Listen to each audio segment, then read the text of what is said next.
Hello दोस्तों, आज हम एक्सप्लेन करने वाले हैं फुटेज मूवी को। इसकी कहानी एक कपल के इर्द गिर्द घूमती है। इन्हें अपने पड़ोस में रहने वाली एक औरत पर शक है। उसकी इन्वेस्टिगेशन इनकी लाइफ को खतरे में डाल देती है। कौन है ये औरत और क्या चाहती है, चलिए जानते हैं। फिल्म कोरोना महामारी के दौरान दिखाई गई है। मूवी में कैरेक्टर के नाम नहीं बताए गए हैं, तो मैं इनके रियल नाम से ही बुलाऊंगा।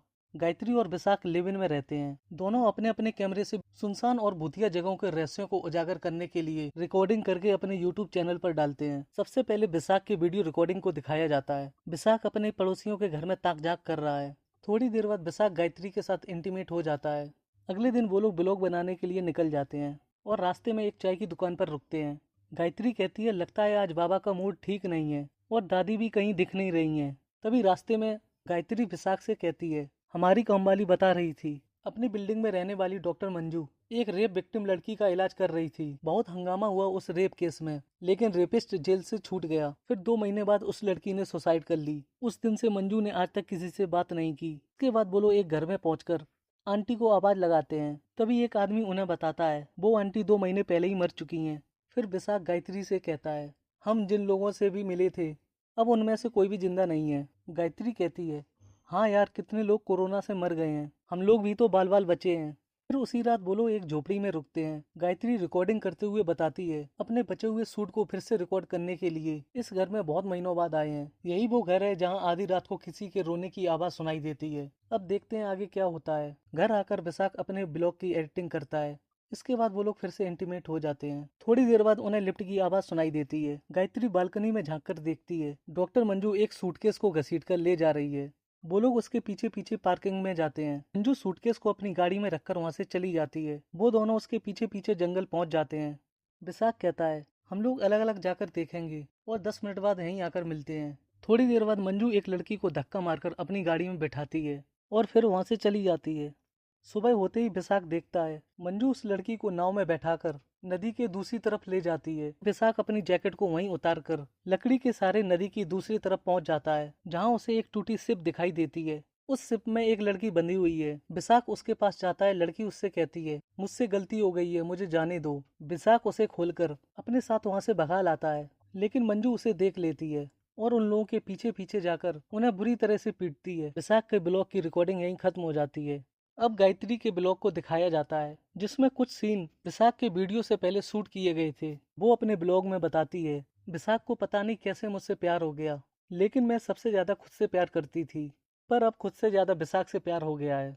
अगले दिन काम वाली रानी उनसे कहती है, तुम दोनों को मेरे हाथ का खाना अच्छा नहीं लगता है क्या? गायत्री कहती है, ऐसा कुछ भी नहीं है। रानी फिर से कहती है, मुझे अपने गले के पीछे टैटू करवाना है, कोई अच्छी सी डिजाइन बताओ। अगले दिन वो लोग उसी चाय वाली दुकान पर पहुंचते हैं। चाय पीने के बाद वो लोग टूटी आंटी के साथ सेल्फी लेकर वहां से निकल जाते हैं। इसके बाद वो लोग टूटी झोपड़ी में जाते हैं, जहाँ उन्हें एक आंटी मिलती हैं। वो लोग उनका इंटरव्यू लेना शुरू कर देते हैं।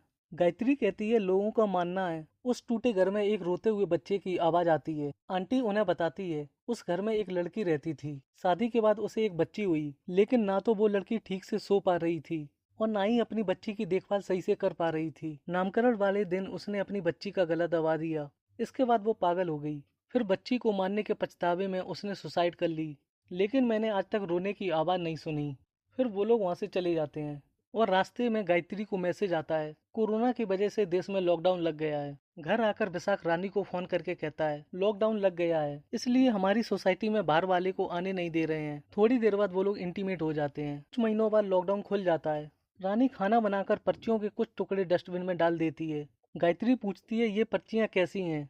रानी उसे बताती है, ये पर्चियाँ मंजू की हैं। मैं उससे कुछ भी बोलती हूँ, वो कभी नहीं बोलती है, बस लिखकर ही बात करती है।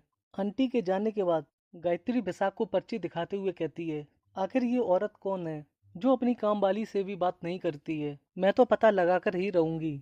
फिर उसी शाम वो रानी से मंजू के बारे में पूछती है। रानी बताती है, मैंने सुना है वो पहले डॉक्टर थी।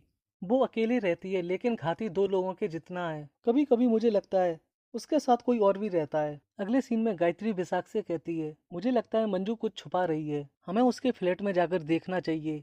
फिर गायत्री रानी से कहती है, बस मुझे फ्लैट में 2 मिनट के लिए जाने दो, मैं सब पता कर लूंगी। रानी कहती है, पागल हो क्या? अगर मंजू को पता चला तो मेरी नौकरी चली जाएगी। गायत्री फिर से कहती है, कल मेरा टैटू बनाने वाला आ रहा है, मैं आपके भी बनवा दूंगी। अगले दिन मंजू जब घर पर नहीं होती है तो रानी इन्हें फोन करके फ्लैट में बुला लेती है। ये लोग छानबीन शुरू कर देते हैं। तभी विशाख को एक डायरी मिलती है जिसमें न्यूज़पेपर की कटिंग और कुछ फोटोज होती हैं। इसके बाद वो दूसरे कमरे में देखता है तो उसे एक लड़की के पैर दिखाई देते हैं। तभी मंजू वहां आ जाती है और ये लोग छिप जाते हैं। मंजू के कमरे में जाते ही ये लोग फ्लैट से बाहर आ जाते हैं और अपने फ्लैट में आकर वीडियो रिकॉर्डिंग देखने लगते हैं। गायत्री कहती है ये तो किसी लड़की के पैर लग रहे हैं। वहाँ रानी आ जाती है और कहती है फ्लैट देखने के नाम पर तुम लोग क्या क्या कर रहे थे। विशाख कहता है उस फ्लैट में कुछ तो गड़बड़ है। अगले सीन में विशाख डायरी को देखकर इंटरनेट पर सर्च करता है। उसे 2 लोगों के बारे में पता चलता है जिन पर पुलिस केस है। इसके बाद वो मंजू के बारे में सर्च करता है जिससे पता चलता है मंजू ने पिछले 4 साल में 4 अलग अलग हॉस्पिटल में काम किया है, लेकिन इस बार कहीं काम नहीं किया है। फिर गायत्री डायरी को पढ़ते हुए एक चीज नोटिस करती है जिसके बारे में सर्च करने पर उन्हें पता चलता है मेडिकल ऑफिसर की गलती की वजह से एक हॉस्पिटल में 7 बच्चों की मौत हुई थी। अब हम वही सीन देखते हैं। ये लोग पार्किंग में मंजू का पीछा कर रहे होते हैं और विशाख चुपके से मंजू की कार में ट्रैकर लगा देता है। मंजू कार में सूटकेस रखकर वहां से चली जाती है और ये लोग उसका पीछा करते हुए जंगल में पहुंच जाते हैं। इसके बाद ये लोग मंजू को ढूंढने के लिए अलग अलग निकल जाते हैं। एक लड़की मंजू की कार से बाहर निकल आती है लेकिन मंजू उसे पीटते हुए कार में फिर से धकेल देती है और कार लेकर वहां से निकल जाती है। गायत्री भी अपनी कार लेकर अगली सुबह उसी नदी के किनारे पहुंच जाती है जहां विशाख ने अपनी जैकेट उतारी थी। थोड़ी देर बाद गायत्री भी उस शिप पर पहुंच जाती है। वो एक लड़की को बंधा हुआ देखती है और उसके पास में विशाख भी पड़ा हुआ होता है। ये लड़की वही मेडिकल ऑफिसर है जिसकी गलती की वजह से हॉस्पिटल में 7 बच्चों की मौत हो गई थी। गायत्री उसे पर्चे दिखाते हुए कहती है जिन बच्चों के ब्रेन इन्फेक्शन था वो ऑक्सीजन की कमी से कैसे मर गए। कोर्ट ने तुम्हें छोड़ भी दिया, तुम्हें नहीं छोड़ूंगी। तुम्हें हर उस माँ का दर्द महसूस करना पड़ेगा जो उस दिन रोई थी। इसके बाद मंजू उसे इंजेक्शन लगाने ही वाली होती है। तभी गायत्री वहां पहुंच जाती है और विशाख को उठाने लगती है। विशाख को होश आ जाता है।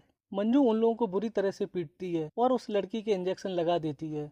इसके बाद वो उन्हें अधमरी हालत में जंगल में छोड़ आती है और ये मूवी यहीं खत्म हो जाती है। आपको ये मूवी कैसी लगी कमेंट बॉक्स में जरूर बताएं। तब तक के लिए वीडियो को लाइक करें और आने वाली नई नई वेब सीरीज मूवीज का एक्सप्लेनेशन देखने के लिए हमारे चैनल को सब्सक्राइब करना बिल्कुल ना भूलें।